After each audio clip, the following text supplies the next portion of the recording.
Bonjour à tous passionnés ou curieux de nutrition et de fitness. Aujourd'hui encore, je vais essayer d'apporter la réponse à une question que vous vous posez sûrement en ce qui concerne le jeûne intermittent. Et bien sûr, ceci grâce à quelques articles scientifiques. Il y en a peu, mais certaines études ont montré que le corps féminin réagit de manière différente au jeûne intermittent. Alors voyons ensemble de quoi il s'agit et si le jeûne intermittent est toujours une bonne idée quand on est une femme. La faim plus difficile à gérer. Je vous entends crier au cliché si je vous dis que les femmes ont faim tout le temps, et bien sûr ce serait un peu exagéré. Cela dit, il me semble voir plus souvent des dames se balader avec des petits snacks dans leur sac que des messieurs.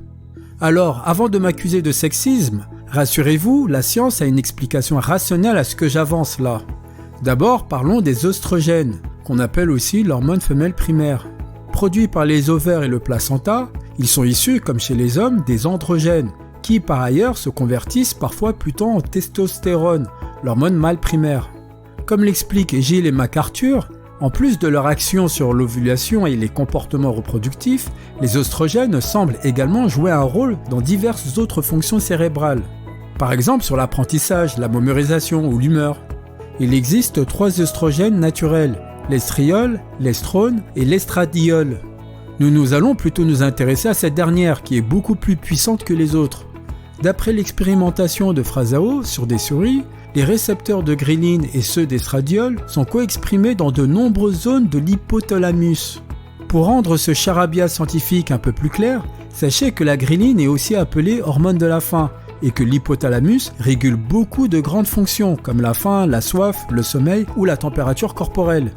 Donc, ce que les auteurs démontrent, c'est qu'une grande circulation d'estradiol stimule les récepteurs de ghréline en de nombreux endroits de l'hypothalamus, ce qui accentuerait la sensation de faim. Sauf que la faim, c'est déjà l'effet secondaire numéro 1 du jeûne intermittent. Et je sais combien cette sensation est difficile à gérer, voire à tolérer. Ainsi, mesdames, il se peut que vous passiez un jeûne un peu plus difficile que vos semblables masculins. Le jeûne et la reproduction. Si le jeûne est connu pour son effet amincissant, c'est notamment parce qu'il conduit souvent les pratiquants à manger moins. Forcément, avec une fenêtre de temps relativement courte pour manger, on ne mange pas pareil que lorsqu'on pouvait le faire du matin au soir. Le problème, c'est que le corps féminin est particulièrement sensible à la quantité de nourriture consommée. Car pour lui, s'assurer d'avoir suffisamment à manger est essentiel pour être prêt à accueillir une grossesse.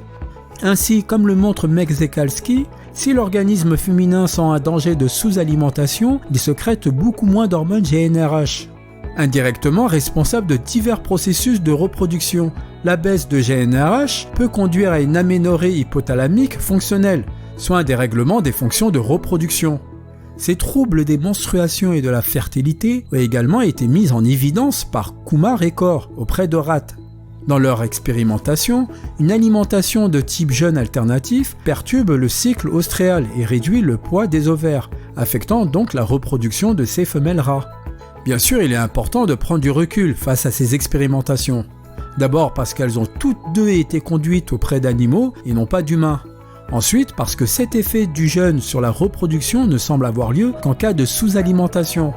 Or, s'il est plus difficile de manger autant qu'avant en suivant un jeûne intermittent, ce n'est néanmoins pas impossible du tout. D'autres petites différences physiologiques. Les corps mâles et femelles sont physiologiquement différents. Alors parfois, même avec un comportement similaire, les réactions de l'organisme peuvent varier un petit peu entre hommes et femmes. Une étude de Hebron a trouvé qu'avec un jeûne type 1 jour sur 2, on retrouve une légère altération de la tolérance au glucose chez les femmes, mais pas chez les hommes. De leur côté, Frère et ses confrères se sont intéressés à ces différences induites par le jeûne intermittent en se servant de souris. Si les auteurs ont trouvé des effets du jeûne similaires dans la prise de nourriture, la composition corporelle et certains marqueurs métaboliques, ils ont également découvert des différences entre les sexes.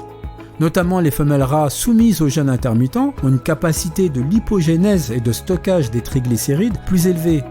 La lipogénèse est la synthèse d'acides gras à partir de sources non lipidiques, notamment les glucides. Les triglycérides sont un type de lipides qu'on retrouve dans le sang, ils correspondent aux gras non utilisés et donc stockés dans la masse graisseuse. Mais également, et ça ce sont de bonnes nouvelles, les rats de l'expérimentation de Frère ont des taux d'insuline plus bas et un meilleur potentiel d'utilisation du gras comme source d'énergie. Globalement, les différences entre hommes et femmes en ce qui concerne le jeûne intermittent sont minimes. En plus, il est tout à fait possible d'agir afin d'éviter des troubles de la fertilité induits par une sous-alimentation, notamment en veillant à manger suffisamment, en évitant de jeûner tous les jours et pas plus de 14 à 15 heures. Et puis, nous venons de le voir, il y a a priori des avantages à être une femme quand on suit un jeûne intermittent. Alors mesdames, ne vous inquiétez plus, les nombreux bénéfices du jeûne ne vous sont pas interdits et la communauté vous attend avec impatience. J'espère que cette vidéo vous aura été utile. Si c'est le cas, n'hésitez pas à la liker et à vous abonner à la chaîne afin que je puisse continuer à vous fournir du contenu fiable sur l'alimentation et le fitness.